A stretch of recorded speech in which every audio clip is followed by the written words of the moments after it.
Muito boa noite, irmãos e irmãs do Grupo Sheila. Uma honra para nós poder participar desse grupo, dessa aula, né? Aula é um nome muito pomposo para o que a gente vai fazer. Na verdade, nós apenas reunimos as informações dos livros, né? Encadeamos da forma como a gente acha mais interessante.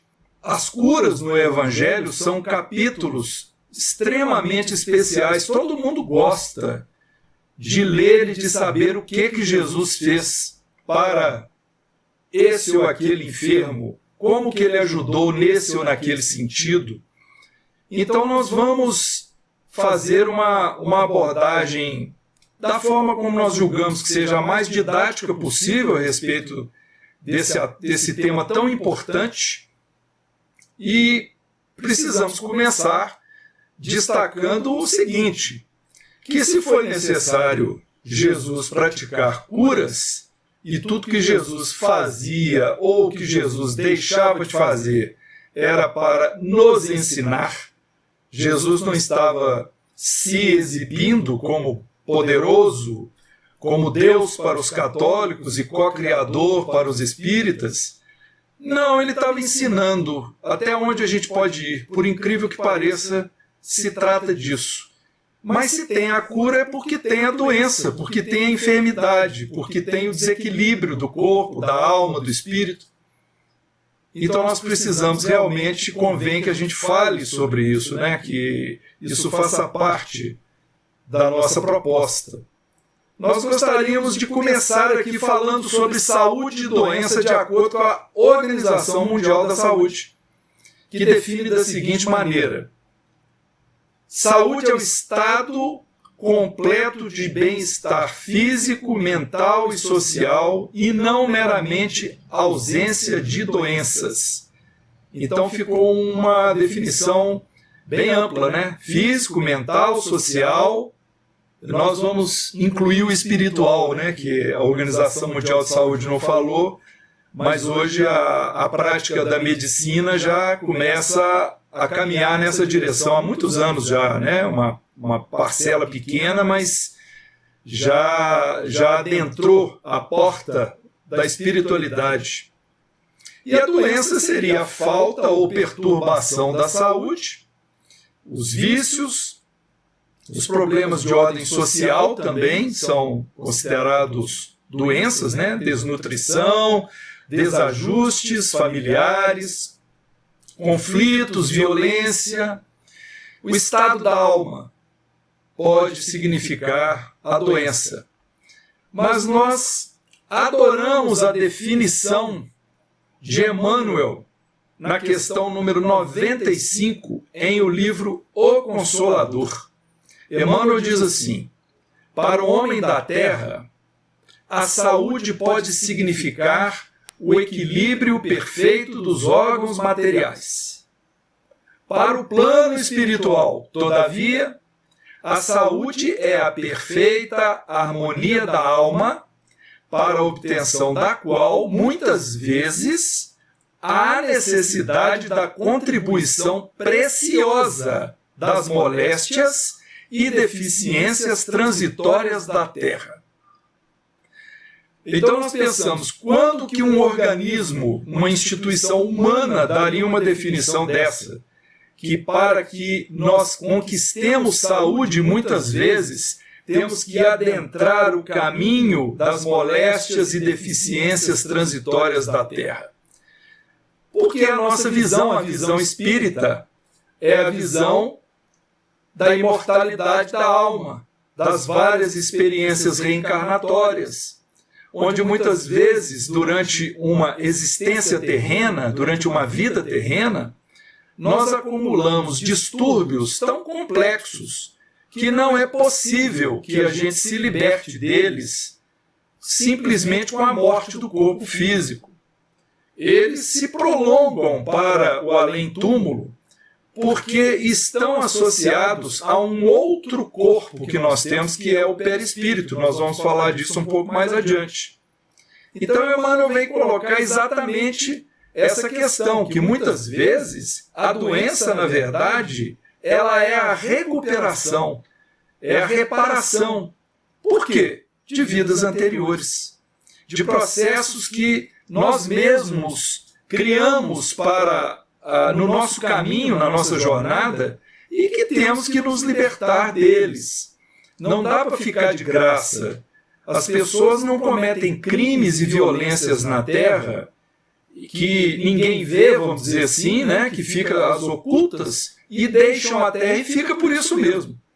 Elas vão ter que reparar, vão ter que retornar, vão ter que recuperar aquilo que fizeram de errado, seja por ignorância do bem ou não. Então a nossa Constituição, o ser humano, o que é o ser humano? O ser humano é uma união de princípios, princípios evolutivos, de acordo com a doutrina espírita, ou seja, não são princípios estanques, são princípios que evoluem, seriam os princípios material, o princípio vital, o princípio inteligente, do qual se insere o nosso espírito. Então a nossa Constituição, ela é feita do perispírito, melhor dizendo, do espírito, do perispírito e do corpo físico. Nós temos basicamente essas três camadas, digamos assim. Espírito, perispírito, corpo psicossomático, que vai ligar o espírito, que segundo o livro dos espíritos, por não ter uma definição melhor, é uma centelha, uma chama, uma faísca, que contém o princípio inteligente, melhor dizendo, que o princípio inteligente é um dos seus principais atributos do espírito, o corpo psicossomático, o perispírito e o corpo físico. Então, quando nós desencarnamos, o corpo físico, o corpo material, ele retorna à Terra, né, ao princípio material, e nós adentramos o campo espiritual, o espírito e o perispírito. E esse perispírito acompanha a evolução do espírito até quando o espírito alcança o estágio de pureza total. Ele ainda tem o perispírito. Um tipo lá de perispírito etéreo, super sutil, mas é isso que nós aprendemos em O Livro dos Espíritos. Então, o que seria a saúde plena? A saúde plena é quando todos esses elementos estão saudáveis. O corpo físico, material, o corpo espiritual e o nosso espírito. Tudo isso tem que estar saudável. No encarnado, a doença, ela se vincula ao corpo e à mente do encarnado. E a doença no desencarnado? A doença no desencarnado se reflete pelo remorso e pela culpa. Então está mais ligado ao sentimento.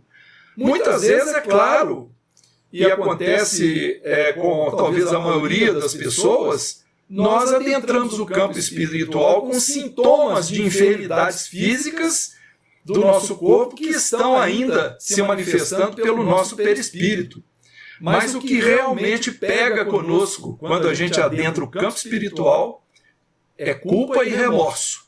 Isso é pior do que qualquer doença física quando nós estamos encarnados. Então a dor física, ela produz sensações, mas o sofrimento moral produz os sentimentos. Ela está falando aí da origem das doenças, doenças do corpo e da mente. Ambas podem ser congênitas ou adquiridas. Então nós viemos para a Terra na reencarnação com doenças do nosso corpo que tem a ver com aquilo que nós plantamos em vidas passadas e que repercutem no corpo que nós recebemos na encarnação seguinte. São doenças congênitas. Aparecem em nós, surgem durante a encarnação. Não é que nós tenhamos feito nada para que as contraíssemos, ou algum defeito físico, alguma imperfeição do nosso corpo, elas vêm na programação reencarnatória. Mas também podemos, naturalmente, bem sabemos disso, ter doenças no corpo que são adquiridas ao longo da nossa reencarnação, principalmente quando nós passamos a nos vincular a vícios orgânicos, Muitas vezes nós sobrecarregamos os nossos órgãos ou ingerimos substâncias que não fazem bem para os nossos órgãos, para os nossos sistemas, né? E o nosso princípio vital vai se perdendo e os órgãos vão sofrendo todo aquele impacto, não é? Da mesma forma, a nossa mente. A nossa mente, ela pode ter trazido traumas, experiências de vidas anteriores, apesar do esquecimento do passado na reencarnação. Muitas vezes alguns sintomas prevalecem, repercutem, e nós realmente trazemos isso na nossa bagagem, né? A nova vida, uma nova existência, mas com certas lembranças, rememorações daquilo que aconteceu conosco em vidas anteriores. E da mesma forma, nós temos as circunstâncias em que a nossa mente adquire doenças nessa encarnação, doenças psíquicas, psicológicas. Então, a origem das doenças, nós podemos dizer, ou citando, melhor dizendo, o Espírito Emmanuel, ele diz assim que toda a moléstia do corpo tem ascendentes espirituais. O corpo doente reflete o panorama interior do espírito enfermo. É uma afirmação muito contundente. Toda moléstia do corpo tem ascendentes espirituais. De alguma forma, o nosso corpo repercute o que o nosso espírito fez ou pensou, ou pretendeu. Aquilo é um efeito que é uma transmissão entre o nosso pensamento e que vai esbarrar lá no nosso corpo físico. Nós vamos mostrar numa lâmina para frente aí como é que isso acontece. Então, um corpo doente, quando nós estamos doentes fisicamente, de alguma forma, está refletindo o nosso panorama interior. Mesmo que não tenha sido adquirido nessa vida, pode ter sido de vida anterior, mas vem, né, provém do nosso espírito. E o Emmanuel diz mais. Ele tem também um parágrafo que ele diz assim: ninguém poderá dizer que toda enfermidade, a rigor, esteja vinculada aos processos de elaboração da vida mental, mas todos podemos garantir que os processos de elaboração da vida mental guardam positiva influenciação sobre todas as doenças.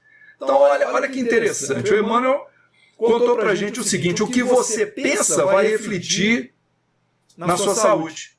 A forma como você pensa, como você raciocina, como você trabalha com o seu pensamento, com a sua vontade, com seus anseios, isso tudo pode repercutir em saúde ou em doença. Então isso é muito, assim, contundente, né? É algo muito significativo para a gente pensar. Como que o nosso comportamento, que advém do nosso pensamento, ele vai refletir ou pode resultar posteriormente em enfermidades, justamente pela nossa conduta mental. Então tem aquela frase famosa, né, em latim, mens sana in corpore sano, que quer dizer uma mente sã em um corpo são, que deve ser justamente o nosso objetivo maior, não é? Entre as causas das doenças, as doenças que nós carregamos na nossa encarnação, nós temos as condutas de hoje, a conduta dessa vida, nós temos as kármicas, ou seja, que podem refletir ou resultar em lesões que restringem o nosso corpo, através de depurações do perispírito, né, pela expiação do espírito de suas faltas anteriores. As causas também podem ser indiretas, causas de nossas doenças psicológicas, né, mentais ou do corpo, através da influenciação do meio que nós estamos vivendo, pavores, irritação, maus exemplos, tudo aquilo que nós vivemos na nossa infância, ao longo da nossa vida, com as pessoas com as quais nós nos unimos, o ambiente de trabalho, o ambiente familiar, o ambiente da vizinhança nossa. E também não podemos deixar de mencionar os processos doentios causados pela obsessão. A obsessão é a influência negativa de um espírito sobre outro, seja ele encarnado ou desencarnado. Então, uma pessoa encarnada pode me influenciar negativamente e um desencarnado fazê-lo também. Isso é possível e acontece muito. Então, tudo isso se constitui em causa de doenças. E nós somos afetados pelo impacto dos nossos próprios pensamentos e atitudes, sendo o grande mal o egoísmo. O egoísmo é a raiz de todos os nossos problemas. Para resumir numa frase só.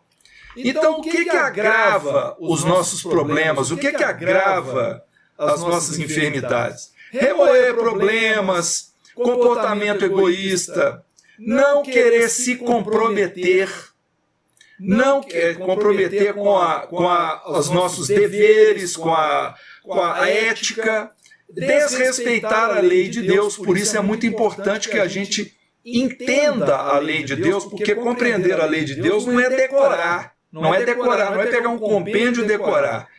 É ler e saber interpretar de forma que construa em nós uma motivação para uma modificação íntima para o bem, para um progresso espiritual. Pouco adianta ficarmos repetindo versículos, frases do Evangelho ou de Espíritos, se ficar só da boca para fora. É preciso entender, introjetar e aquilo motivar essa mudança, que vai ser o nosso tesouro íntimo. Então, todos os desequilíbrios orgânicos e psíquicos se originam, na verdade, da não observância dos preceitos divinos. Como é que é essa história da depuração das enfermidades? Nós podemos dizer que o espírito humano ele chegou num ponto evolutivo que ele se acha capacitado a sair dessa condição do animalismo intelectualizado. Ou seja, para ele poder alcançar um estado de homem espiritual, um estado mais avançado, né? Penetrando um reino superior ao atual. Nós estamos no reino hominal, porque o princípio inteligente ele veio migrando do mineral para o vegetal, para o animal, chegamos no hominal, aí nós conquistamos a noção de Deus, o conhecimento de si mesmo, não é? Que é uma característica do estágio hominal, a individualidade espiritual, a mônada espiritual, mas nós não devemos ficar aqui, nós temos que ir para o reino seguinte, o reino divino, o reino espiritual, o reino de Deus. Esse reino está dentro de nós, como afirmou Jesus.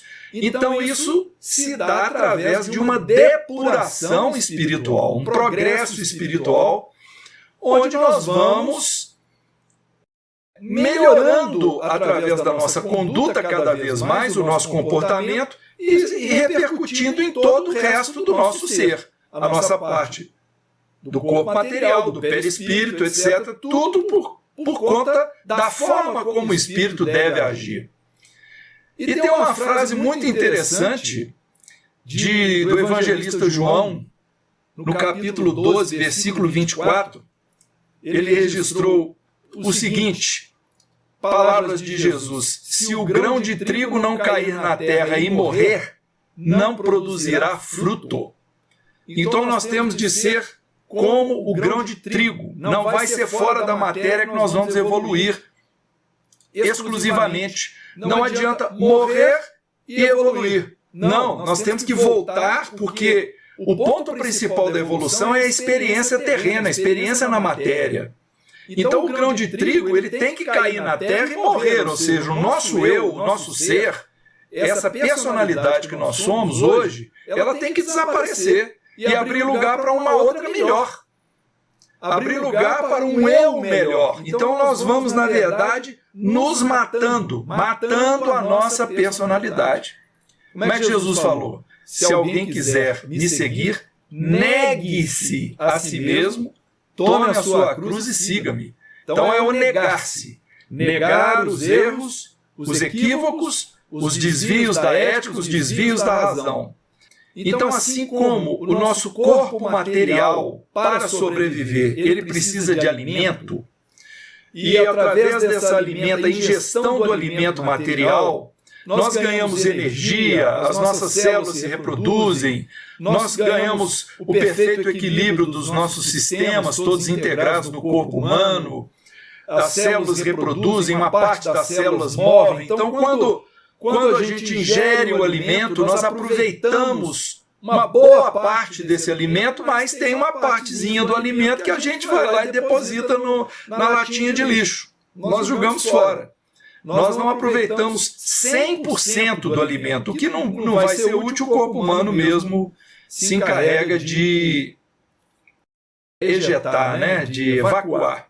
Ora, com relação ao espírito, e aí está na parte de baixo da figura, é a mesma coisa. Nós alimentamos em termos materiais, geralmente pela boca. Geralmente, né? Porque pode ser por outras vias, mas geralmente pela boca vem o alimento material. E o alimento espiritual, geralmente, ele é introduzido pelo nosso olhar, aquilo que a gente observa, e pelos nossos ouvidos, aquilo que a gente ouve. Então nós colocamos na representação alguém falando e um livro. Tudo isso se torna um tipo de alimento espiritual para nós. E esse alimento espiritual, ele pode se transformar em algo saudável, como tem a imagem dessa menina sorrindo, alegre, e o desenho de um enfermo. Porque dependendo daquilo que a gente assimila através do olhar e através da audição, nós estamos agregando para nós a doença, e não saúde, não bem-estar. Por isso que na nossa doutrina espírita, e gostaríamos que acontecesse isso em todo o campo cristão, todas as religiões cristãs, se tiverem irmãos e irmãs de outras religiões aí nos assistindo, isso é fantástico. Nós podemos ler bons livros, mesmo que não sejam livros de religião, que nos ajudem a sermos pessoas melhores com a nossa família, com nós mesmos, com aqueles que nós interagimos, até com os nossos adversários, que a gente realmente cresça espiritualmente. E no nosso caso, estamos aqui num ambiente que a gente precisa se preocupar com as questões da moralidade, porque o Espiritismo, na verdade, não é uma religião constituída com sacerdócio, com emblemas, com rituais, não. O Kardec, na verdade, propôs uma filosofia moral, e que nós tratamos isso de uma forma religiosa para nós. Mas, na verdade, é uma evolução moral que nós temos que caminhar com ela. Então, na nossa constituição energética, nós temos uma coisa chamada perispírito, mas temos também algumas outras questões energéticas que nós não vamos adentrar aqui profundamente, porque não é o caso. Nós estamos aqui para falar de curas, isso aqui é um preâmbulo. Mas nós temos o perispírito, que é um elemento fluídico intermediário entre o espírito, como dissemos, e o corpo, mas também existem algumas camadas, por exemplo, o duplo etérico, também chamado corpo vital. Ele tem energias mais materializadas, mas também tem a função de ligar o perispírito ao corpo físico. E um dos principais componentes do duplo etérico é o fluido vital. Além do duplo etérico, nós emitimos uma radiação, que é a aura. Essa aura é captada, inclusive, pelas fotos Kirlian.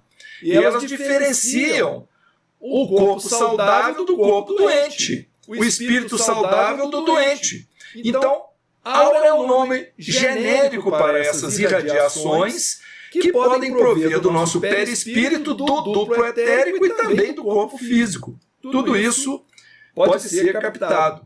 Então, nós podemos agora, com toda essa base, né, de conhecimento, noções, noções aqui, a gente apenas joga uma isca, né, para quem quiser morder, vai desenvolver mais, estudar mais profundamente os temas, né?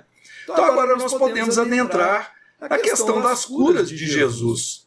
E Lucas, no capítulo 4, versículo 40, ele registrou isso. Muito bonito, muito poético esse versículo, né? Ao pôr do sol, todos os que tinham enfermos de várias doenças lhes traziam, e ele punha as mãos sobre cada um deles e os curava.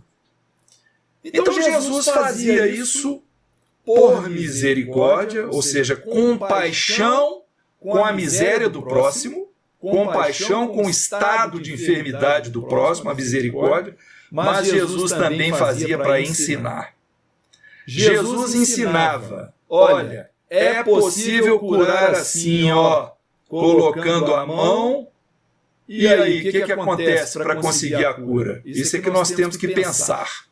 Porque é muito importante para nós a gente entender as curas de Jesus foram milagres. Vamos ver, a palavra milagre, miraculum, vem do verbo latino mirare, que significa admirar-se, maravilhar-se.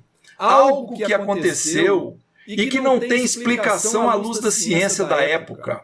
Um fato inexplicável. São as definições de milagre, né? Algo que ninguém acredita ser possível. Mas o Kardec, no livro A Gênese, é uma leitura muito recomendada essa. Capítulo 13 do livro A Gênese. O Kardec faz uma análise muito minuciosa a respeito dos milagres. Então vamos ver aqui se Jesus foi milagres mesmo e se nós podemos fazer milagres também. Então, no sentido teológico, primeiramente, a palavra milagre, como nós dissemos, né, etimologicamente, ela significa admirável, coisa extraordinária, coisa surpreendente. Mas no sentido teológico, ela tem o significado de um ato do poder divino contrário às leis da natureza conhecidas. Aí nós já começamos a achar isso meio absurdo, né? O poder divino contrariando as leis que ele mesmo criou. Não é estranho? Um ato do poder divino contrário às leis da natureza. Olha, a natureza é criação divina. Muito estranho.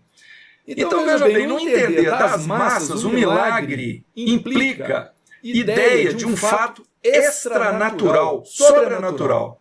E no sentido teológico é isso que nós dissemos, a derrogação das leis da natureza por meio da qual Deus manifesta o seu poder. É aquele negócio de ser temente a Deus. Não é à toa que Jesus veio e disse que Deus é amor. E não tem que temer a Deus, tem que amar a Deus, confiar em Deus, é diferente. Então, um dos caracteres do milagre propriamente dito é justamente ele ser inexplicável.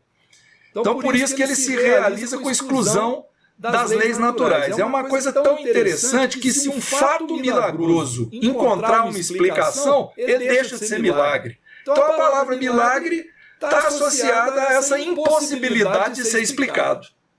Então, muitas vezes, os fatos científicos são considerados milagrosos, principalmente no passado. Imagina, né? Imaginemos uma tribo lá no interior aí de alguma floresta pelo mundo afora, vendo um eclipse ou passagem de um cometa, algo do tipo. Como é que eles vão imaginar? Como é que vão explicar coisas que eles não entendem? Então, muitas vezes, fica nesse campo do sobrenatural, do milagroso. Por quê? Porque é o desconhecimento dos fenômenos. Então, assim, por exemplo, no campo psíquico, o desconhecimento dos mecanismos mediúnicos e anímicos, eles também fazem, o desconhecimento também faz com que as pessoas achem que é coisa sobrenatural. Agora, quando a gente conhece o princípio espiritual, como que funciona a ação do fluido, dos fluidos sobre os corpos, os fluidos que nós emitimos, como que funcionam esses fluidos no mundo invisível, como funcionam as faculdades da alma, a existência e as propriedades do perispírito. Então isso nós, com o estudo disso que o Espiritismo nos facultou, nós começamos a entender melhor que muitas coisas que aconteceram não foram exatamente milagres. Estão dentro dessas explicações aí desses fenômenos naturais. Então, Santo Agostinho tem uma frase que ele deixou uma frase que para nós era importantíssima na compreensão disso. Ele disse assim: Milagres não são contrários à natureza, mas apenas contrários ao que nós sabemos sobre a natureza. Então, milagre tem a ver com ignorância da lei. Então, muita coisa nós não podemos explicar ainda hoje, mas muitas nós já temos condição de explicar. E o Espiritismo caminha para isso, para encontrar a explicação dentro de leis da química, da física, da biologia, porque Deus criou essas leis, Ele é perfeito e não teria motivo nenhum para que Deus derrogasse as suas próprias leis. Extrapolando para Jesus. Jesus, quando fez as suas ações de cura, é muito difícil a gente imaginar que Jesus tenha agido como médium de outro espírito. Ele agiu porque ele já tinha a capacidade de fazer. Então nós temos que entender isso, que Jesus é um espírito milenar, mas o livro dos Espíritos diz que todos nós fomos criados simples e ignorantes. Então Jesus também teve de submeter a essa lei de Deus. Simples e ignorante, e evoluiu pelos ervos afora até alcançar um estágio de espírito puro quando recebeu de Deus a missão de vir ser o governador espiritual da Terra.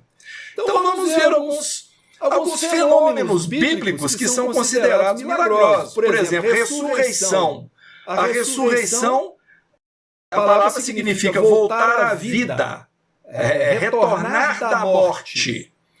Então, o Espiritismo entende que não é possível uma ressurreição plena, porque quando o corpo já está morto, ele não tem condição de ser reativado, que a matéria se desintegra. Aí perguntam assim, mas vem cá, e como é que é a questão lá da morte do Lázaro, que Jesus ressuscitou Lázaro? Na verdade, é preciso compreender o fenômeno da desencarnação. Muitas vezes acontece do espírito deixar o corpo rapidamente, mas na maioria das vezes o espírito e o perispírito se afastam do corpo e o laço que os une, que é um cordão de prata que se chama, esse princípio vital que liga o corpo material e o perispirítico, ele vai se rompendo aos poucos. Então, no caso de Lázaro, ainda não havia a ruptura total. Estava já um afastamento, o princípio vital no corpo de Lázaro estava já se esvaindo, e Jesus chega com a sua capacidade inimaginável, mas não impossível, inimaginável, de poder manipular fluidos com o poder da mente da prece. Jesus evoca Lázaro de volta ao seu corpo, e aí o princípio vital retoma e Lázaro aos poucos volta à vida. Então não houve uma interrogação de lei, é porque não havia tido ainda a desencarnação plena. É o caso da ressurreição. Por exemplo, o caso da transfiguração. O que é transfigurar? Transfigurar é mudar a aparência, a alteração da forma externa. Aquilo, por exemplo, que aconteceu com Jesus no Tabor. Manipulação do perispírito, Jesus se apresenta totalmente iluminado para os discípulos Pedro, Tiago e João. Observam Jesus lá no alto do Monte Tabor, e essa transfiguração é justamente isso.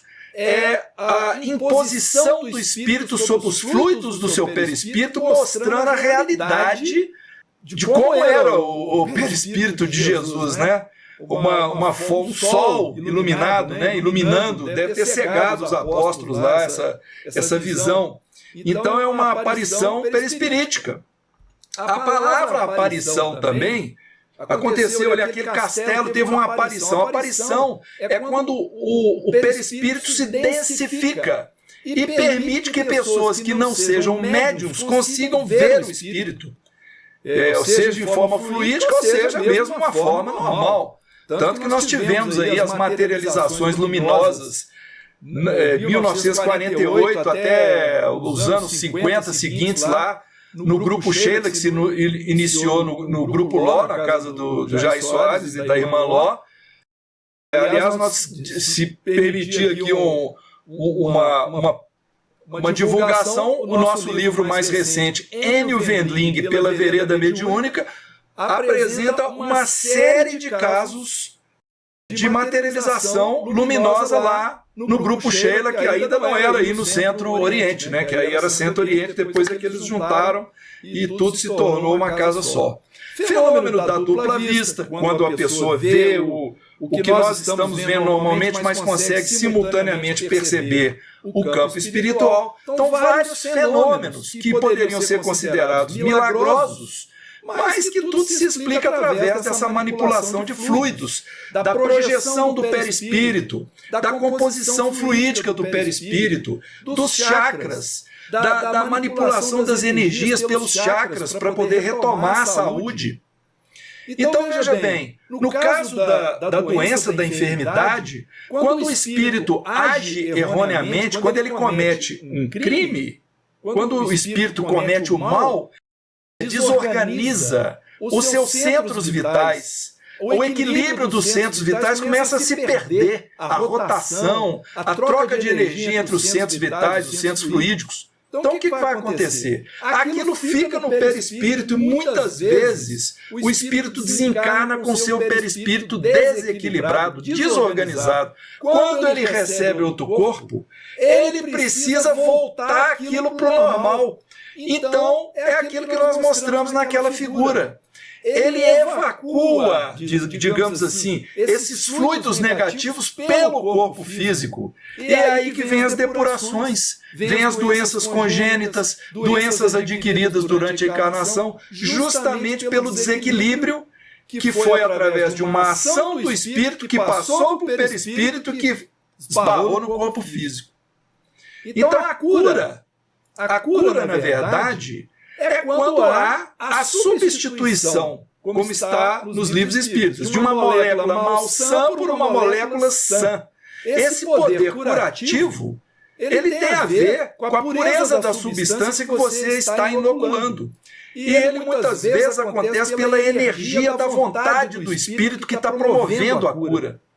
Então, no caso de Jesus, que tinha um perispírito puro, porque o pensamento de Jesus, puríssimo, espírito puro, ele fazia emissões fluídicas abundantes, dava ao fluido maior poder de penetração e simplesmente conseguia mudar o perispírito e transformar o corpo físico, o seu mau funcionamento, os órgãos daqueles que ele mirava curar. Isso é uma proposta do autor Carlos Torres Pastorino, que as doenças ocorrem de acordo com a sua origem energética. Então, se a doença tem origem no duplo etérico, que é um corpo mais materializado, ela vai dar efeitos mais materializados, paralisia, doenças nos ossos, atrofias musculares. Se a origem da doença está no perispírito, é mais sutil. Então vai ser na parte mais mole do corpo humano, hidropsia, excesso de água, hemorragia, perda de sangue, lepra, apodrecimento dos tecidos. Se a origem da doença é o espírito, o intelecto, aí vai repercutir no comportamento do espírito, na capacidade dele de ouvir, de falar, de enxergar. É assim que a gente pode associar a origem dessas doenças, né? De acordo com o nosso comportamento, nós vamos desequilibrar ali o perispírito, o duplo etérico, isso tudo vai repercutir, né? Ou do próprio espírito repercute para o nosso corpo físico. Jesus promoveu curas à distância. Como é que é isso? Vamos ver essa aqui, que é um trecho curto, que tem umas curas que são muito longas. Eu reservei algumas, são mais curtas. João conta assim: havia um oficial do rei cujo filho estava enfermo em Cafarnaum. Quando ele soube que Jesus tinha vindo da Judéia para a Galiléia, foi ter com ele e rogou que descesse e lhe curasse o filho, pois estava à morte. Rogou-lhe o oficial: Senhor, desce antes que meu filho morra. Respondeu-lhe Jesus: vai, teu filho vive. Então, olha só, Jesus não estava presente ao lado do enfermo. Ele curou porque ele confiou ou julgou que era mérito desse oficial por sua fé. Tem muitas curas pela fé, nós vamos ver. Mas interessante o evangelista ter colocado que Jesus desceu. Essa descida é uma necessidade vibracional. É Jesus chegando no nível do Espírito encarnado para poder comunicar e transmitir o fluido materializado que o Filho precisava para que fosse curado. Então, curas à distância existem várias. Nós temos, por exemplo, só para a gente lembrar aquela cura do servo do centurião, que também um dos evangelistas dizem que o centurião pediu para um grupo de judeus intercederem junto a Jesus e levarem Jesus para curar o filho dele. Enquanto Jesus estava a caminho, o centurião pediu que ele não chegasse, porque ele falou que Jesus, ele não era digno que Jesus aproximasse da casa dele, porque ele sabia que ele era um pecador. E Jesus diz, olha, nem mesmo em Israel eu encontrei alguém com tamanha fé. Então Jesus julgou o mérito daquele centurião. E aí encerra assim, e voltando para casa os que haviam sido enviados, encontraram o servo com saúde. Ou seja, outra cura à distância. Jesus não precisava estar ao lado das pessoas para curarem. Outro tipo de cura. Cura de obsidiados. Como é que é a cura de obsidiado? O que é um obsidiado? O obsidiado é a pessoa que está recebendo uma influência espiritual negativa. No caso, tratava-se, esses casos, de espíritos desencarnados influenciando os encarnados, que a Bíblia trata como demônios, falando que os encarnados estavam endemoninhados. Como está aí, Mateus 8,16, caí da tarde, trouxeram-lhe muitos endemoniados. E ele, com a sua palavra, expulsou os espíritos e curou todos os enfermos. Como que ele curou?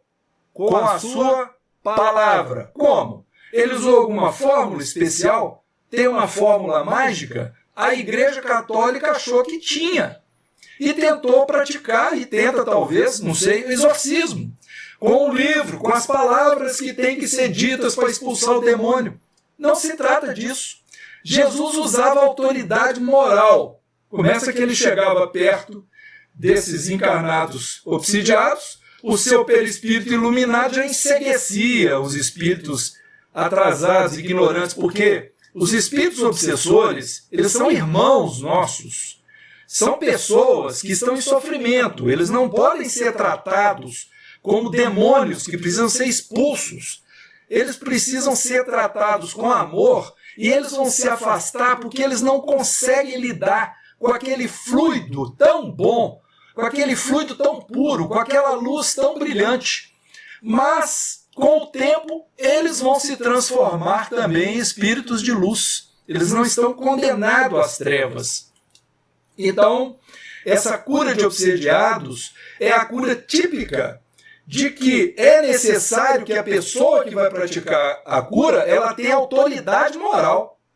Ela tenha um passado, vamos dizer assim, com ações que sejam elevadas, que sejam espiritualmente dignas, para impor respeito a esses irmãos que estão no atraso espiritual. Aí vem até nessa parte de baixo aí aquela frase que eu projetei com aquela mensagem lá, com aquela imagem de Jesus, né? Que Jesus impunha as mãos sobre as pessoas e as curava, e no versículo 41 de Lucas está dito: também de muitos saíam demônios, ou seja, os espíritos se afastavam, os obsessores, gritando e dizendo: tu és o Filho de Deus. É um reconhecimento. Ele, porém, os repreendia e não os deixava falar, pois sabiam que ele era o Cristo. Então Jesus estava agindo com discrição. Não queria que eles saíssem anunciando o que estava acontecendo, né? Olha que interessante. Também Jesus promoveu cura de familiares, no caso, a sogra de Pedro. E olha que os três evangelistas descrevem a cena de formas diferentes. Por exemplo, no caso de Mateus, ele diz que Jesus viu a sogra de Pedro na cama com febre, tocou-lhe a mão, a febre deixou e ela se levantou e pronto. Então, com um toque, Jesus transmitiu aquele fluido, alterou a condição dela. Nós sabemos que entre nós, entre os humanos aqui, nós temos pessoas que fazem isso, que vêm com essa mediunidade de cura, que tem esse fluido. Eu tive uma vez contato com um senhor que ele falava comigo, alguém que achava dor no ombro, eu só passava a mão no ombro dele, assim, não falava nada, daí um pouco ele não estava sentindo mais dor. A pessoa sabia que ele tinha essa capacidade curativa, mas é preciso que a pessoa se vincule ao bem, que ela não queira fazer por dinheiro, vendendo esse dom, esse recurso que é gratuito, né? Dai de graça aquilo que de graça recebeste. No caso de Marcos, eu coloquei em vermelho, dizendo que a sogra de Simão estava na cama com febre e logo lhe falaram a respeito dela. Então Mateus fala que Jesus viu, Marcos diz que lhe contaram. E Lucas, lá embaixo, está dizendo, rogaram-lhe por ela.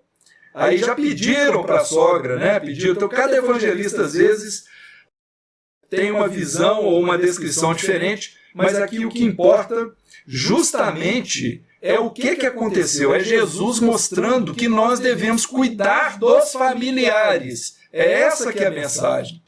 Essa é a situação da encrenca, né? É a encrenca. Jesus fazendo cura aos sábados. Por quê? Porque os judeus eram extremamente dogmáticos no sentido do ritualismo judaico, baseados no mandamento mosaico, lembrai-vos de santificar o dia de sábado, eles não admitiam o trabalho ser feito no sábado, nem para a cura. E Jesus às vezes contrariava essa turma. Como? Jesus fazia cura no sábado e dentro do templo. Ou seja, ele irritava triplamente essas pessoas que, por ignorância, queriam impedir Jesus de fazer aquilo que ele veio na terra fazer, que era ensinar. Então eu tenho aqui o caso aí de Marcos, ele na sinagoga, um homem com mão atrofiada, observaram-no para ver se no sábado curaria um homem a fim de o acusarem. Então os judeus já estavam construindo todo aquele arcabouço de coisas contra Jesus, né? Então Jesus lhes perguntou, é lícito no sábado fazer o bem ou fazer o mal? Salvar a vida ou matar? E eles, porém, se calaram. Então a gente repara que a cura de Jesus, ela tem essa ação que parece milagrosa, mas o ensino é muito mais, vamos dizer, grandioso. Está tendo aí informações, né, de comportamento nosso que são muito mais impactantes para o nosso espírito. Curas pela fé. Nós temos um caso aí em Marcos, no capítulo 10, né, versículos 46 a 52, mas existem várias outras curas pela fé do enfermo, inclusive, antes da gente falar sobre essa de Marcos, a mais contundente é aquela da mulher com hemorragia, né? A mulher hemorrágica que tinha um fluxo de sangue, ela se aproxima por trás de Jesus e toca a túnica de Jesus, e aí diz a Bíblia que sai dele uma virtude e cura ela, interrompe o fluxo de sangue. O que é isso? A fé da pessoa era tão grande que ela atraiu o fluido de Jesus, o fluido bom. E Jesus ainda pergunta, quem me tocou? Quer dizer que ele nem sabia quem tinha feito isso. Então aqui no caso, Marcos, no capítulo 10, ele fala sobre a cura de Bartimeu. O Bartimeu clamando, pedindo, né? Jesus Nazareno, me cura, tem compaixão de mim. E as pessoas querendo abafar o Bartimeu, repreendendo ele. Tipo assim, não incomoda o mestre, não. Mas Jesus mandou chamá-lo e diz para ele, tem bom ânimo, levanta-te. Então aí vem o erguimento, né, a energia que Jesus emitia. Então é dito assim no versículo 50, lançando de si sua capa, quer dizer, tirando fora a sua visão, a visão da sua personalidade, deixando para trás tudo aquilo que barrava a sua cura, ele deu um salto e se levantou. Tudo isso tem um simbolismo na cura de Jesus. Mas Jesus faz a pergunta do livre-arbítrio, que queres que eu te faça? E o cego responde, né, o Bartimeu responde, que eu veja. Ele podia ter falado outras coisas. Que eu veja. Então Jesus diz, vai, tua fé te curou. Então, uma cura maravilhosa pela fé, onde Jesus promove que a pessoa desenvolva a própria fé, né? O trecho de João, capítulo 5, versículo 14. Quando Jesus promove uma cura de um paralítico e depois Jesus o encontrou no templo e disse-lhe: olha, já estás curado, não peques mais, para que não te suceda coisa pior. Ou seja, você recebe a cura, aquele processo kármico de reparação se encerra e você volta a cometer erros novamente, o processo volta todo para trás. Então vem aí o convite do mestre às tarefas, né? Que é essa pequena leitura aí, que Jesus percorria as cidades, as aldeias, ensinando. Vendo as multidões, compadeceu-se delas, porque andavam desgarradas e errantes, como ovelhas que não têm pastor. Mas ele diz aos discípulos: a seara é grande, mas os trabalhadores são poucos. Rogai ao Senhor da seara que mande trabalhadores para a seara. Ou seja, nós temos que trabalhar mais. Olha só, é o final do capítulo 50 do livro Pão Nosso de Emmanuel. A mensagem se chama Preserva a ti próprio. E o versículo é esse: vai e não peques mais. Emmanuel encerra da seguinte maneira: se não guardas o favor do alto, respeita-o em ti mesmo. Se não usas os conhecimentos elevados que recebes para benefício da própria felicidade, se não prezas a contribuição que te vem de cima, não te vale a dedicação dos mensageiros espirituais. Debalde, improvisarão eles milagres de amor e paciência na solução de teus problemas, porque sem a adesão de tua vontade ao programa regenerativo, todas as medidas salvadoras resultarão imprestáveis. Vai e não peques mais. O ensinamento de Jesus é suficiente e expressivo. O médico divino proporciona a cura, mas se não a conservarmos dentro de nós, ninguém poderá prever a extensão e as consequências dos novos desequilíbrios que nos sitiarão a invigilância. Dá vontade de ler, reler, né? Adoro terminar estudos citando Emmanuel, porque aí a palavra não fica sendo nossa, fica sendo uma palavra superior à nossa. E é isso que vale para nós. Todos nós estamos inseridos no processo, todos nós precisamos desses ensinos, todos nós precisamos caminhar com Jesus, fazendo com que o aprendizado do Evangelho se repercuta por nosso intermédio. Nós é que precisamos ser médiuns desses ensinos maravilhosos. Nós agradecemos de coração a atenção de todos e nos colocamos à disposição se houver ainda necessidade da gente responder alguma pergunta.